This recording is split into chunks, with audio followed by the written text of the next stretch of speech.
Assalamualaikum warahmatullahi wabarakatuh. Nama saya Yudi Rival Klana dengan NIM 2301020122 dari kelas B mata kuliah Organisasi dan Arsitektur Komputer.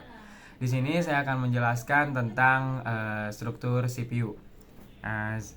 Pertama-tama, CPU itu adalah Central Processing Unit yang dimana itu adalah komponen terpenting di dalam sebuah komputer, dan juga ia memiliki beberapa komponen-komponen kecil lainnya yang bisa memproses data berdasarkan instruksi yang diberikan.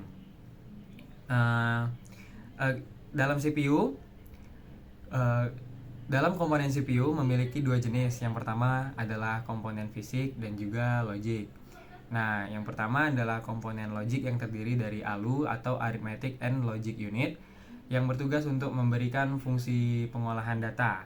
Jadi di dalam ALU itu, dalam CPU, ALU itu memberikan berfungsi sebagai pengolah data, seperti misalnya input dari mouse itu diolah lewat ALU menjadi input yang berada di layar yang kita lihat. Atau seperti contoh lain, kita memiliki dari keyboard, kita mengetik di aplikasi Word misalnya. Nah, keyboard yang kita ketik itu, misal kita mengetik huruf W, maka akan muncullah huruf W di dalam tampilan Word tersebut. Nah, itu diproses melalui ALU, Arithmetic and Logic Unit. Atau misalnya rekan-rekan ingin memproses atau mengolah data tentang Excel, misalnya dalam sebuah data tabel Excel yang teman-teman ingin mengetahui jumlah dari beberapa data yang rekan-rekan berikan. Jadi misalnya ada data harga barang, lalu rekan-rekan masukkan harga barang tersebut, lalu ingin mengetahui jumlahnya.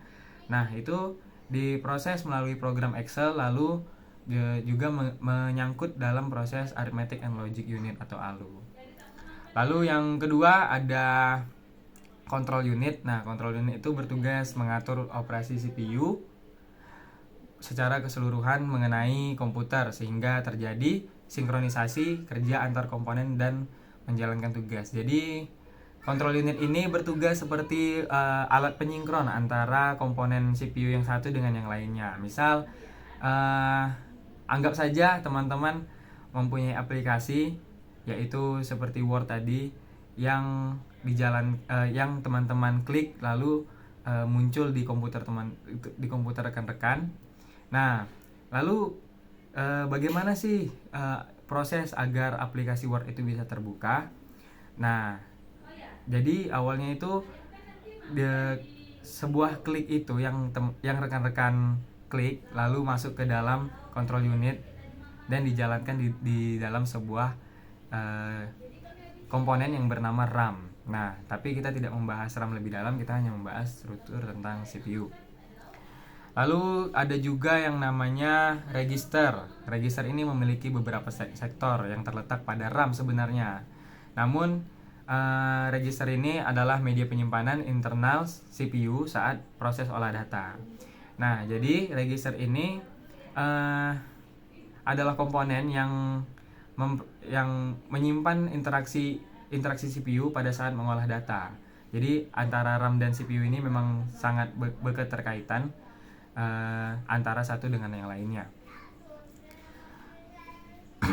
Misal pada saat kita menyimpan saat kita menjalankan suatu program, saat kita menjalankan suatu program, maka CPU yang memproses datanya dan akan disimpan sementara di RAM atau Random Access Memory.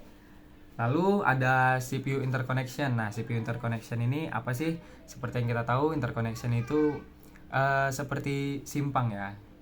Interception itu salah. Itu interconnection. Kita bahasnya tentang interconnection. Nah, jadi CPU interconnection ini adalah sistem koneksi dan bus yang menghubungkan komponen internal antara CPU, ALU, dan juga control unit dan juga register. Nah, jadi CPU interconnection ini adalah sebuah sistem yang mengatur jalannya CPU dengan yang lainnya, seperti yang saya sudah jelaskan tadi, yaitu control unit, lalu ada ALU, Arithmetic and Logic Unit, dan juga ada Register. Baiklah, setelah itu CPU juga berfungsi sebagai komponen yang mengeksekusi program yang dilakukan dengan dua langkah, yaitu operasi, pembacaan instruksi, atau dalam bahasa Inggrisnya disebut fetch. Yang kedua adalah operasi pelaksanaan instruksi, yaitu eksekusi. Nah, jadi kalau teman-teman informatika ada pernah belajar tentang flowchart, nah jadi itu flowchart itu dimulai dari start, lalu ada fetch, eksekusi, terus ada kondisi. Jadi bertanya di situ masih adakah proses yang harus dijalankan atau tidak. Jika masih ada, dia menjemput lagi fetch. Lalu jika tidak ada, dia maka akan stop mengeksekusi program tersebut. Baik, saya rasa itu saja yang saya bisa jelaskan. Terlebih dan terkurang saya mohon maaf. Kalau ada yang ingin bertanya, boleh ditanya di kolom komentar. Insya Allah akan dijawab. Saya akhiri dengan wabillahi taufiq wal hidayah. Wassalamualaikum warahmatullahi wabarakatuh.